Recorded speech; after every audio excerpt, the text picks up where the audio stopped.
கிறிஸ்துவில் பிரியமானவர்களே, இன்றைய நற்செய்தி வாசகத்தில் இயேசுவை சுற்றியிருந்த மக்கள் கூட்டத்தில் விசுவாசிகளும் சந்தேகவாதிகளும் கலந்திருந்தனர்.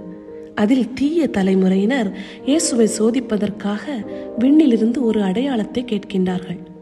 இயேசு மக்கள் மத்தியில் ஏற்கனவே பல்வேறு அற்புதங்களை செய்திருந்தாலும் அவர்கள் இன்னும் அதிகமாக அற்புத அடையாளங்களை காண விரும்பினர். இந்த வற்புறுத்தல் அவர்களின் பிடிவாதமான இதயங்களையும் நம்பிக்கையின்மையையும் வெளிப்படுத்தியது. இதன் காரணமாக அவர்கள் தேடியதை இயேசு கொடுக்க மறுத்துவிட்டார். இயேசு வழியாக கடவுள் நமக்கு கொடுக்கும் உண்மையான அடையாளம் பாவத்திற்கும் சுயநலத்திற்கும் நாம் இறக்க வேண்டும் என்பதாகும்.